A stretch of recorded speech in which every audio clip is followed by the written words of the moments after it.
Do you ever find yourself searching for something bigger than you? For a community to be a part of? A place founded on truth and love. A place to worship the King of Kings, the Lord of Lords, and the Son of God. Welcome to Founded in Truth, where we're more than just a fellowship. We're a family, so welcome home.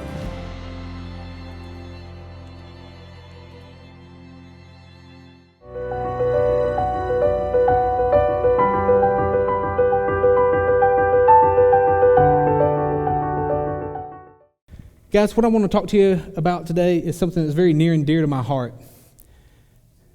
And Max, if you'll put my verse up here, I've got one verse for you today. Just one thing for you to focus on. In 1 Thessalonians 5:18, Apostle Paul reminds us to give thanks in all circumstances, for this is the will of God in Christ Jesus for you. God's will for you is to give thanks in all circumstances. Guys, that's not easy to do. I'm sure any of you have been through lots of experiences, but we have to be reminded of this. To be able to give thanks in all circumstances, I sum that up in just general gratitude, just having gratitude. Gratitude is not easy. It falls in line with forgiveness. Forgiveness is not easy. And for some people it comes a little easier, but long story short, it's something that you have to be taught. It's something you have to practice.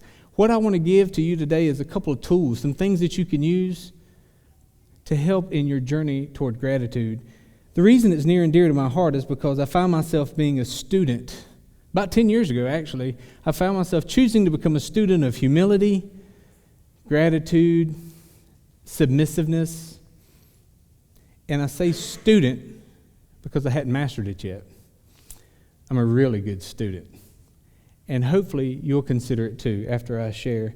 See, self-improvement and looking back on yourself and trying to be better, it's really, really, really hard to do. And it's a decision you have to make and actively pursue. And most folks just aren't there. They're not there. And it doesn't come natural. So let me tell you a little bit more about gratitude and humility and submission. And in the end of this, guys, I can tell you how to get your wives to be submissive. Stay tuned. That'll get you attention, won't it?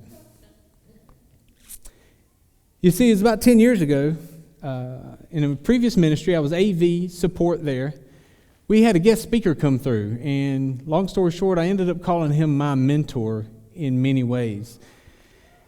He spoke about marriages, relationships, and he taught me so much. Gene Wagstaff, if you're ever out there, I give you forever gratitude. You completely changed the direction of my marriage and my family. He taught me about gratitude, and he taught me about humility, and he taught me about submission.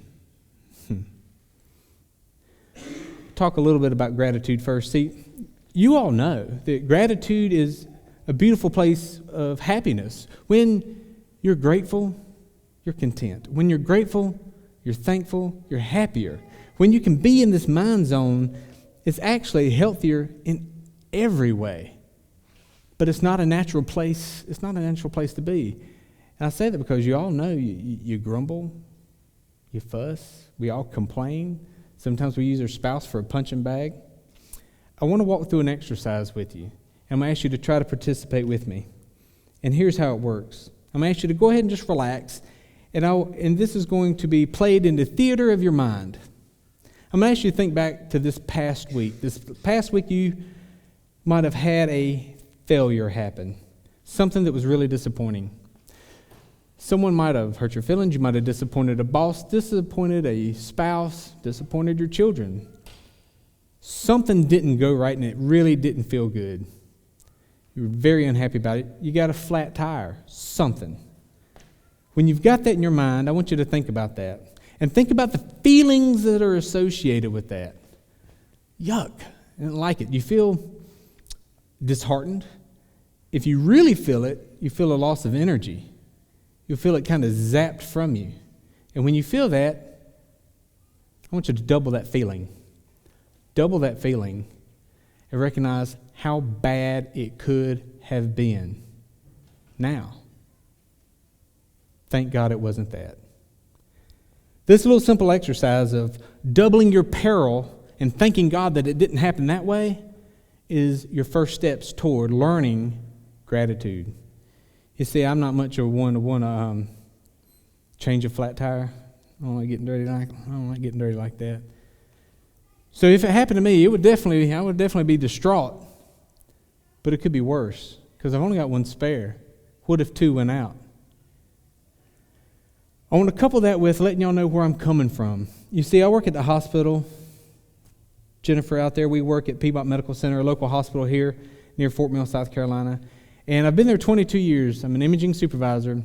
And it's very active. Every day is very, very active. You don't want to watch any soap operas when you come home. There's just so much there.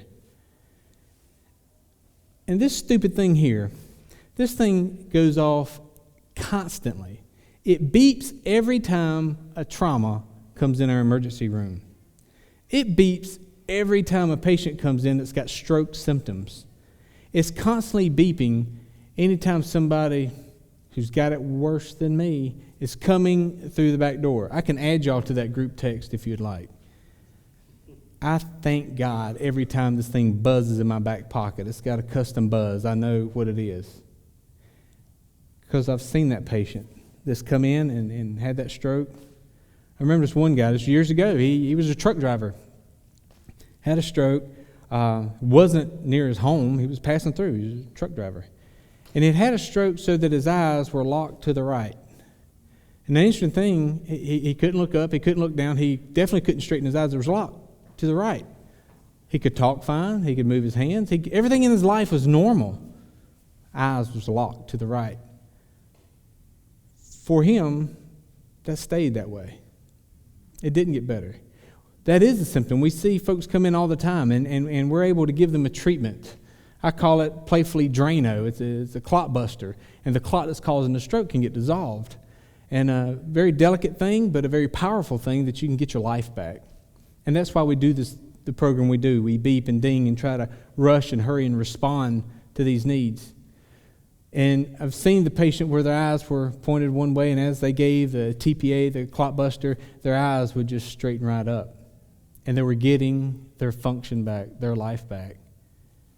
And I'm standing there thanking God that's not me. I'm 42 years old, a little bit overweight, don't like to exercise. Very well could be me one day. Now, here's the question. How am I going to be grateful then? Maybe I'd be grateful that I'm still alive. That even if you're stuck looking to the right, at least you can see your grandkids. I don't know. Gratitude's a very difficult thing. So my mom passed away when she was 52. I'm 42. My dad passed away 10 years after that. So we've got a family history of short longevity. That doesn't haunt me. That's not a sad thing, but what it does do to me, when I open my eyes in the morning, I don't move. Thank you, Father. Thank you, thank you, thank you. See, Matt shared with me a long time ago something else when you wake up in the morning, that the sages would say that the day, the 24-hour day, is a snapshot of your life. Not just your life alive, but your life in death. And that when we sleep every night, that is kind of a picture of what death is like. You're asleep, you're at rest, and there is an anticipation of rising in the morning, the resurrection. And so every day brings new hope of the resurrection. Not for Yeshua, who's already resurrected, but for you and I, and that our life will continue. And so in the morning when you open your eyes and you thank God that you're alive and fingers and toes, nothing's hurting, still slow to get out of bed, but I'm glad I'm not twice as slow, you see. This is a reminder of the resurrection. Father, even when that day comes, when I'm asleep, I get to wake up. And you're reminding me every day, thank you. Now, if you can do that and take seconds, not minutes, just seconds of deep gratitude, thank Him, thank Him, thank Him. I want to go on and talk about the submission part that Gene Wagstaff taught me about. So Gene Wagstaff, he was talking to me in a small class, about 30 people. And we were all learning to be counselors. And that's something that I get to do now. I do a lot of counseling outside of work. And he said he was sitting there reading in Ephesians chapter 5, wives, submit to your husbands. And he's talking to us, and we're all grinning, picking. He said, do you know what the verse before that says? He says, submit ye to one another. And as he's pondering on this, and he's chewing on it, his wife says, hey, Gene, will you come empty the trash in the kitchen? He's like, can't this woman see I'm trying to learn about submission? I'm trying to study here. And he's sitting there and he's thinking about that, and he pauses, and all these thoughts come to him very quickly. He thinks about the Father, and here's the question I've got to ask you. I bounced it off David earlier, so I think I might know what your answer will be when I ask it. Did Yeshua do everything the Father asked him to do? Everything. Now, a lot of folks, David as well, paused and said, no, there's one thing. The Garden of Gethsemane. Yeshua asked 3 times for this cup to pass from him. But the last thing he asked was, nix all that, not my will, but your will be done. And so it nullifies that argument, really. So we can rest assured. Indeed, Yeshua did do everything the Father ever asked him to do. Here's the question. So the Father did everything Yeshua asked him to do, and Yeshua did everything the Father asked him to do. Did it threaten their position? Did it dethrone the Father when he submitted to the prayers and the requests of his Son? Well, not at all. And we see that they're mutually exclusive. Submission has nothing to do with position. Now, you see the cop car on the side, it says to serve and protect. Yet when they pull you over, you're not their authority. It's interesting. So exploring submission. And so back to the model of the Father and the Son, now we go down one tier lower. It's Yeshua and say the head of home.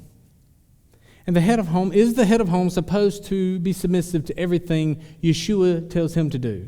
Of course he is. That's the faith. Would the head of home want Yeshua to submit to everything that he's asking? Well, of course, he's asking. Of course he would want him to. So we can see that this model, the head of home says, I should do everything Yeshua asked me to do, my king, and I would love for him to do everything that I'm praying and petitioning for. So we can see that model.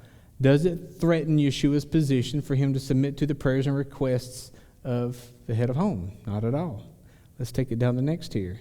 So you have the head of home, and you may have wife, kids, cat, dog, fish, however you want to. Well, I like cats over dogs myself. So men and women have heard forever, wives, submit to your husbands. What about husbands submitting to the wives? Now let's ponder that a moment, because the heads of homes are called to be leaders of the home. And how do you lead? Well, you lead through example. So how do you lead in submission? You submit. So all these thoughts are going through mentor Gene Wagstaff's mind. And he's like, so for me to follow this scripture, I should submit to my wife outside of a request of sin, disobedience to God. If she's asked me to do something that's not a sin, according to this thing, I need to submit to her because she's also my sister in Yeshua. So he gets up, puts his book down, he gets up, he goes in the kitchen, tying this bag up, 13 gallons, you could have got this. But he said, no, if I'm going to do this, I got to do it in the right attitude, and I have to do it promptly, all of it. So he chooses to do it. And not only chooses to do it then, but as he's taking it out, he's thinking to himself, I'm going to experiment. I'm going to do everything my wife asked me to do quickly, promptly, in the right attitude. I am going to fully and completely, in all color, submit to this woman. See what happens. So he does it. Now, when he's sharing with us, she happens to be there too. So she's qualifying everything he says. It goes on for about 4 or 5 weeks, and he has a talk with her. He wants to share with her this thing he's learned, this new idea, new perspective of submission, and he wants to ask her how it's been for her. And she didn't know he was doing it, of course, but he said, how did you feel when I was doing these things? She said, I felt loved. I asked you to do it. You do it. You're responding to me.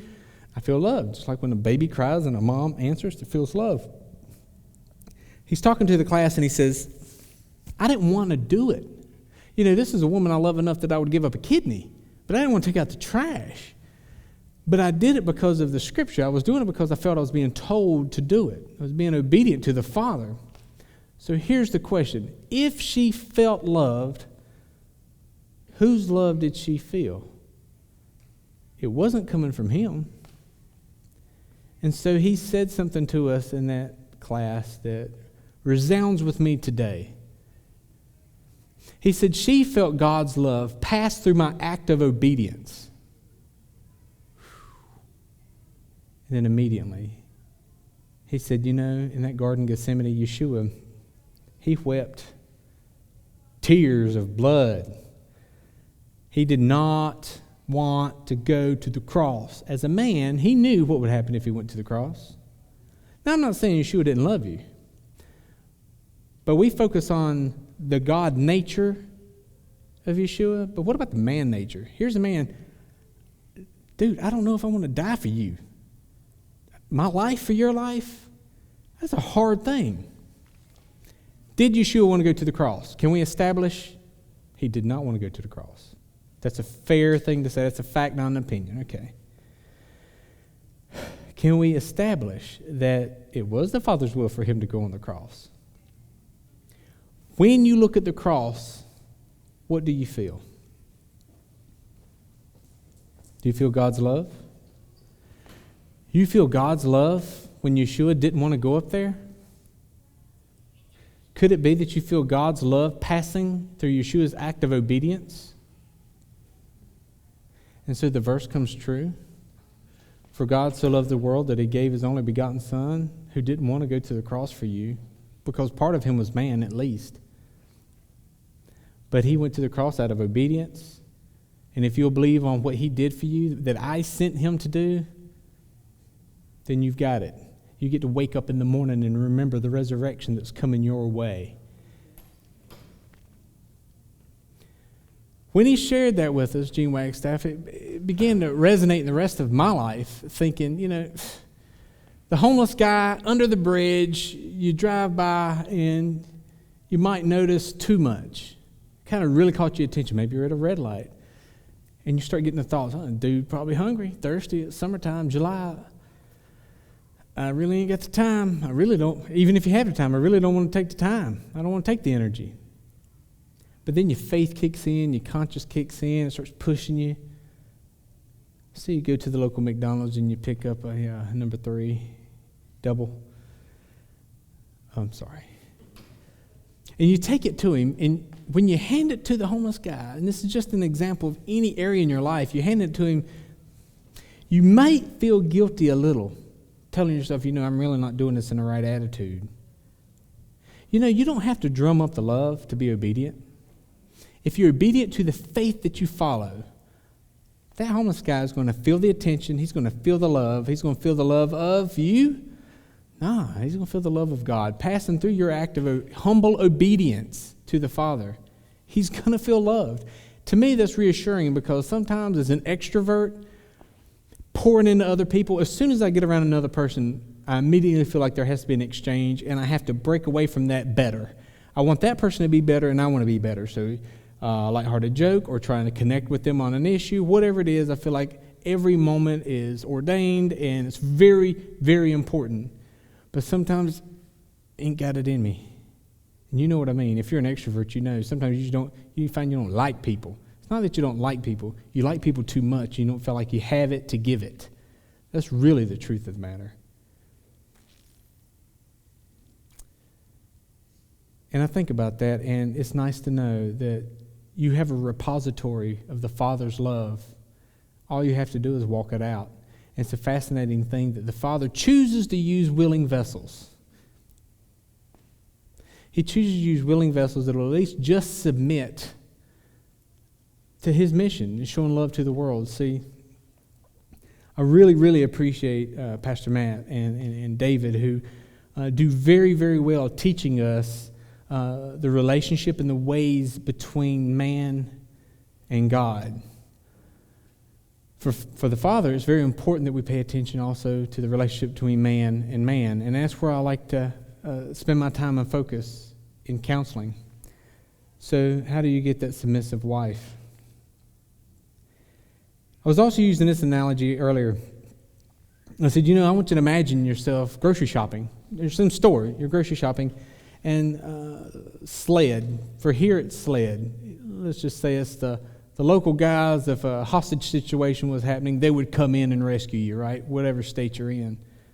So for us, sled would come in, and they're in their full gear, and they rush in screaming to you, get down, get down, get down, get down. Do you do it? Do you submit to this? Who is this person? I would. I'd be on my face. And then they zip by you and say, come on, down, let's go, let's go, let's go. Everybody, let's go, let's go. You're like, okay, just run outside. You think, you're going to be a mass shooter or something. Who knows? Why would you submit to this person you have no relationship with? I set that as Exhibit A for the next statement. See, Gene Wagstaff gave me a definition of submission that's perfect.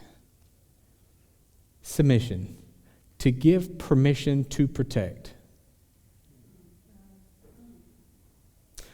Why do you submit to God? You submit to God, He's going to protect you from death. He protects you from a lot. Why would you think of anyone you submit to? Why do you submit to the boss at work? Because in doing so, protects your job. So anytime you're being asked to submit or asking someone to submit, you have to consider the exchange. The intent of submission is to protect. Remember that cop car that has to protect and serve? They kind of go together. You submit to him, he's going to protect you. That's his job. And so now we think about the husband.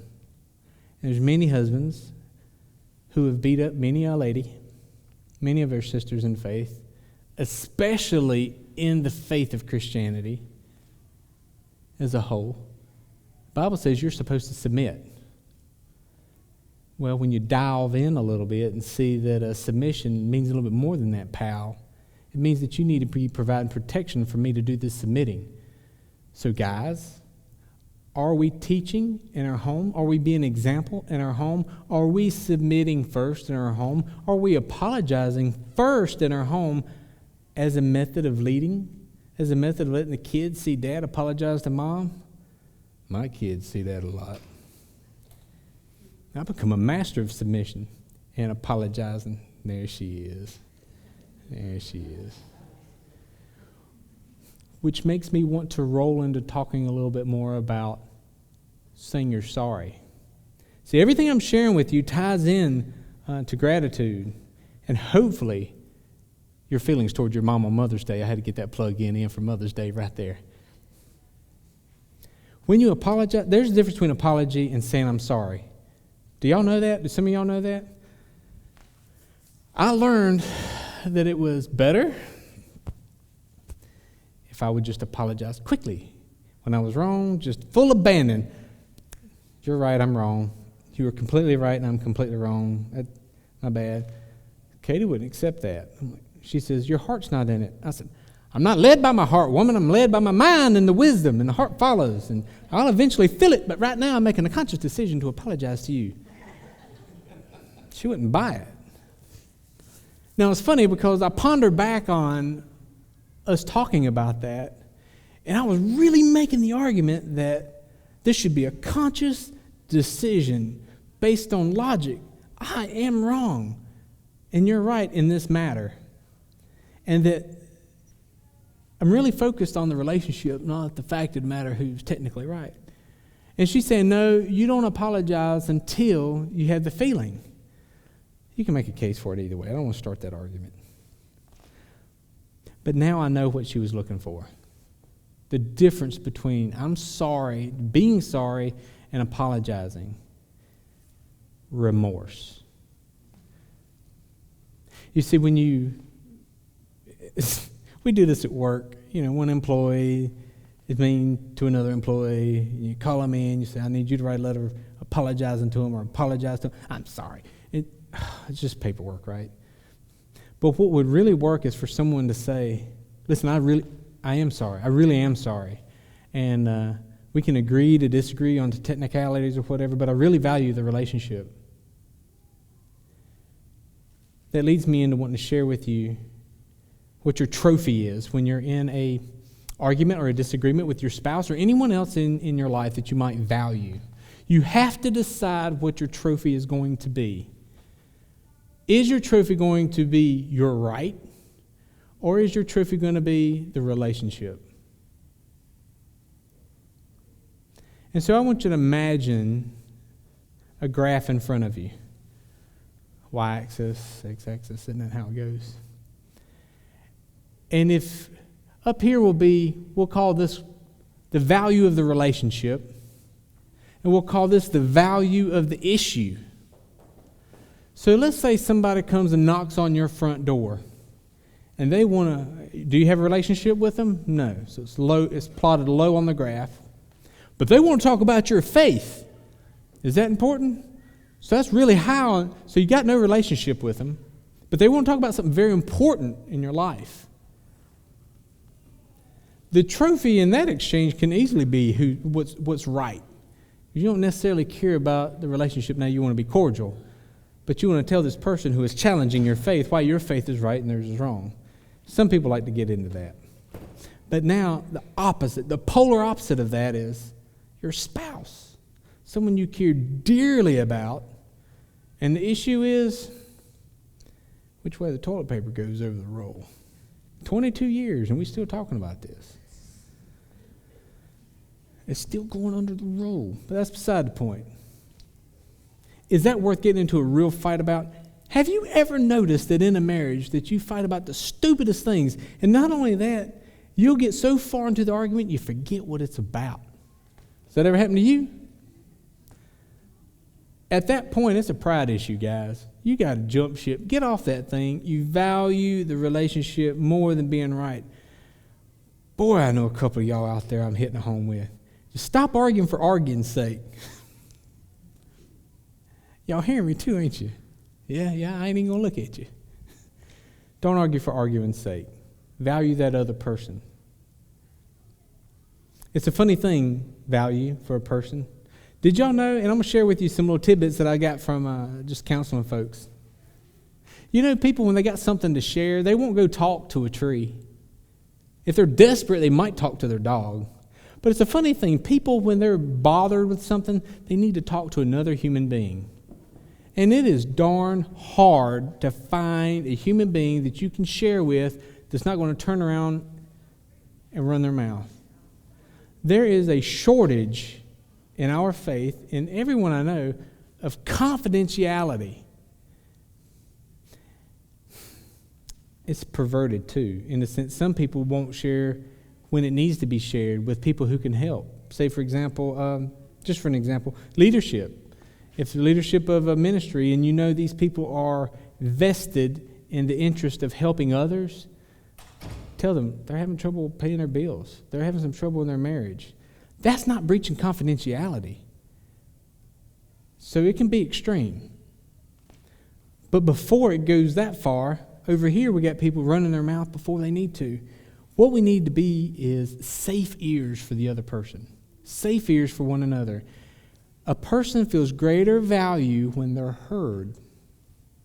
Talking to the married people. Guys, y'all have been told, I'm going to go against something you've probably been taught. You may have been told that you need to be an active listener when your wife is sharing. And don't try to fix her problems. Be an active listener. And active listening is, when they say something, tell them what you've heard in your own words and that sort of thing. No, that don't work. Guys, that ain't... Let me tell you how it works in a spouse. When your wife is sharing, or a lot of times when the guy's sharing, keep eye contact, keep your mouth shut. Here's the funny thing I found about people when they're sharing. Think of onion. You've heard it before. When people share, it's layers. When they get through sharing and they're getting some pus out of the wound, and you can't give counseling, you can't put salve on a wound that's got pus in it. You got to get the pus out, which means they need to just talk. Let them talk. At the end of that, don't start talking. Stay quiet. But this is what it communicates. It communicates that I'm not listening in an effort to respond. I'm listening in an effort to understand. And what you just said, you may want to expound on it. Onion layer 2. That person in that silence, and it might be silence for 3, 10 seconds, keep your mouth shut. They'll pick back up talking again. And this time, they're talking deeper. See, in that pause, they were really trying to piece together how they were going to articulate these very complex feelings, and possibly feelings that they've never had to deal with before. And they may share for any amount of time again. And at the end of that, they'll stop and they'll ponder in their thinking, because now they've got somebody listening to them, a sounding board. Should you speak then? No. I've got this coworker. Hope I ain't telling too much. I got this coworker who decided to go see a counselor. We've got an employee assistance program. We want to take advantage of it. So they signed up and they went. Well, I was really, really, really curious how it would go. So I asked them, I said, how'd it go? And they said, he didn't say nothing. I said, well, did you say something? She goes, I wouldn't shut up. I said, so how long was it? An hour? You talked for an hour? This person don't ramble. Yeah, I didn't realize I had so much to say. I said, what was the counselor doing, the psychologist? Sitting over there with the clipboard? Genius. That man's a genius. He knows what he's doing. They went to the second counseling session. I said, what happened? I said, he just sat over there. I said, you talked the whole time? She goes, I talked the whole time. I said, what about my marriage? I said, that is amazing to me. So here it is. Gene Wagstaff, the mentor I talked about, I went to a class that he had. He offered a course. It was 2 years long, and it was teaching how to counsel. And golly, how much time he spent on trying to teach you to shut up. It's a novel idea. See, we all feel this value when we get to give our opinion, give our 2 cents, get to speak. But stop and consider that if you're wanting someone else to feel value, be quiet. This is what I found that happened to me. When I'm listening to people talk about the problems in their life, most of the time it's worse than my circumstances.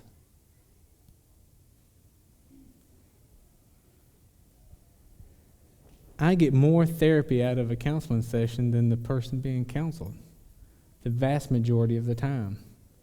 And all I'm doing is listening. I have found that when I submit to the requests and the will of others, they submit to me. See, when I took a leadership role at the hospital, they didn't teach us how to be a leader. It's kind of a joke. They say, you got a great employee, you promote the great employee to leadership, and that's supposed to resound. Well, what if that great employee was really good at their job, but they're not necessarily good at leading people? And vice versa. A lot of people who are great leaders can't do the job very good. And what's the joke? If you can't do, you teach? That's a nursing joke. I'm teasing.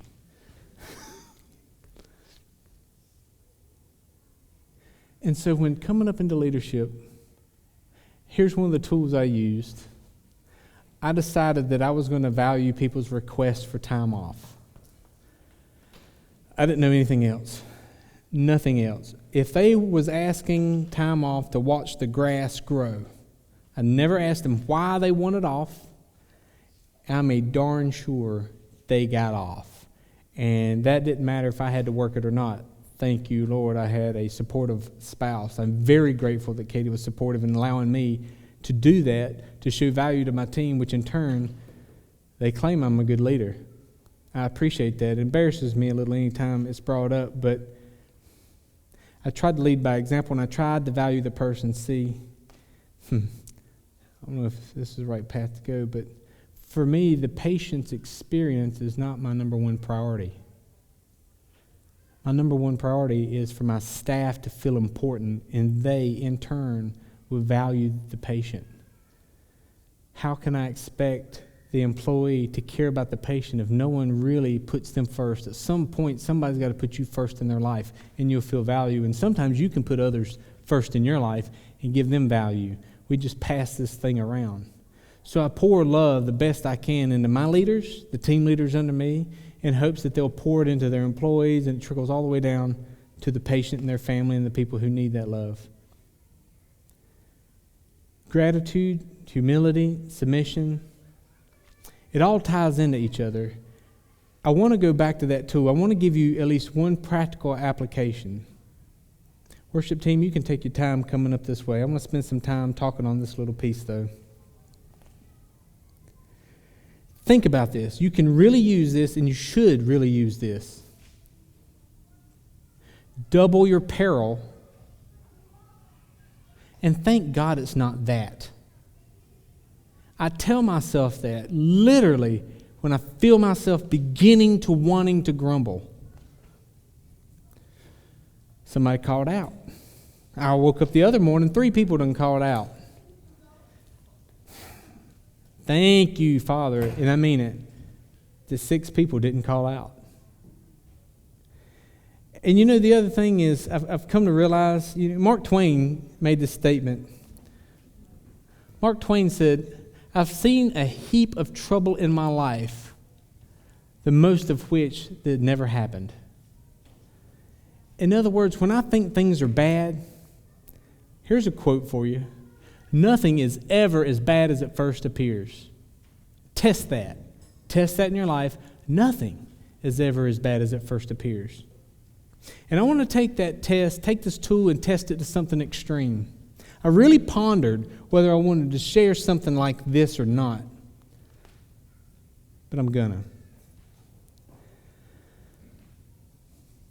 You're walking down the street and, let's just say this. One of your children, young children, dying in your arms. How are you supposed to be thankful in that circumstance? It's insane.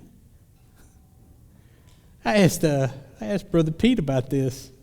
He says, I thank God for the hands and fists of beating up the next person or whoever it was. Somebody hit him with a car or whatever might have happened. But that you could use the tool that the amount of years that you had with that child, thank you, Father, for it, because it could have happened last year. And I want y'all to think, it's Mother's Day weekend. Many of us don't have a mom. That's okay. I was so thankful, not only for Mom, but for the people who have stepped in a motherly role for me. Many of folks have done that, and I've deeply appreciated that. My dad's passed away, but I have fatherly mentors, people that I look up to. And sometimes I've noticed that this mentor, they don't cover the entire gamut of what a dad would be, but they feel this area. And I think that's what's really good with the brotherhood that we have. Pete, Gideon, myself, Pastor Matt, we trying to lead fit. We definitely bounce a lot off of one another. I want you to think about your mom. If you still got her, thank God. When she passes away, and hopefully she does before you, because that's the right order of things, mourn as you ought. Be so thankful. And anyone in your life, whether it's a child, spouse, be thankful. Listen, these are God moments. Pastor Matt said something the other day, and I don't think he knew how profound it was. Pastor Pete really, it resonated with him, and he brought it back up, and he said, this is what Matt said in a men's Bible study one night.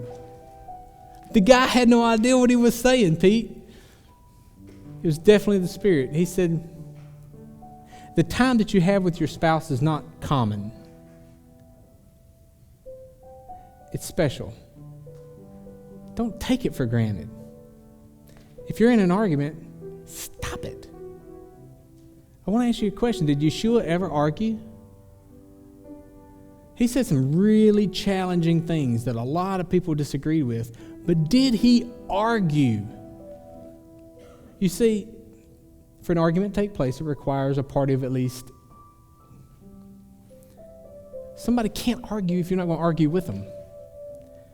Mentor Gene made a statement one time that meant a lot to me. He said, arguing is close to idolatry. How'd you get that? He said, is it not enough for God to know the truth? That person that you're arguing with, they have to know the truth? Are you elevating them above God? Are you esteeming them greater than the Father that they have to know it's right? Good point, you win. Wife and I don't argue a whole lot right now, and I'm grateful. I want to keep it that way. One of us just stops participating in the argument, because at some point your emotions get involved. Another tool for gratitude is coming from a place of appreciation rather than expectation. You see, expectation can breed disappointment. If you don't expect, you won't be disappointed. The lady that shared that with me, she said that she was brought up believing that when a person comes to someone's house for the first time, that they should bring a gift. And her daughter, her husband and her daughter just gave birth, and they were at the home, this new grandbaby. And his sisters were coming up from Florida. And she made some little comment about it had to be his sisters. But they come up and knock on the door. They're coming to see the baby. They didn't bring a gift. And that really rubbed her wrong. How dare you come to see this new baby, to this house, you've never been here, and you didn't bring a gift. And then she had to stop herself and said, you know, I'm not coming from a place of appreciation, I'm coming from a place of expectation. My expectations put upon them that they don't even know about. But if she came from a place of appreciation, she would have said to herself, these people took time out of their day, took money out of their funds to travel up from another state to come up to see and celebrate life with their grandchild. There's so much to appreciate in what they did. How often are we putting expectations on others? If you find that everyone around you is just failing,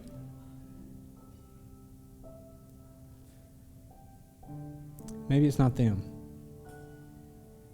Maybe you need a new framework from which to look. More than just a new perspective.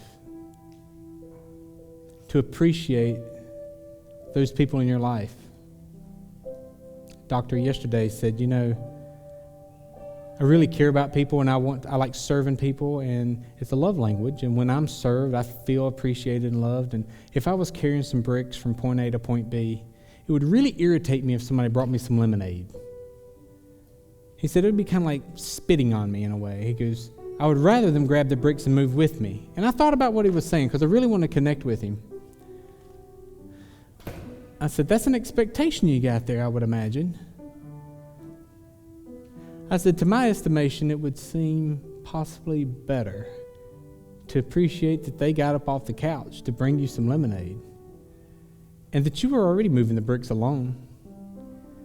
And he leaned back and he thought, and sometimes, you know, in the hustle and bustle of the hospital and all the action that's happening in there, we get these little pauses where we get to ponder why you do what you do, and you know, you got to refuel your philosophy. And he really chewed on that.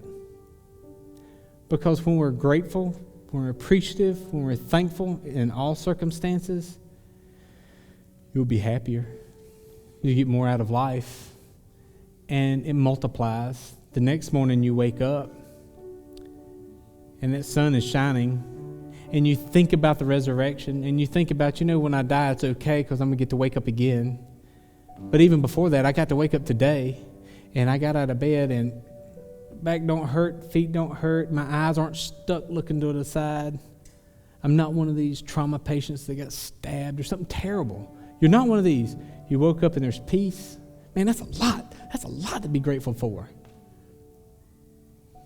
I hear so many people complain about our situation, our country, the political climate. I think we're better than we've ever been. Pete and I were talking about the days of old in the Old Testament. When David, he's a master of David, right? He talked about David was always either fighting or being ready to fight. That was his par. PTSD Do you have to always walk around on point, ready to fight? No, man, we live in a time of peace. Be thankful for that. As we enter into this moment of worship, I want you to take these tools and let them settle in. And that's the point of praise and worship after message, is giving pause and allowing it to soak. And this is what I really want you to take away. Double your peril and thank God that it's not that. It's likened unto counting your blessings. That is a good thing to do. Thank you.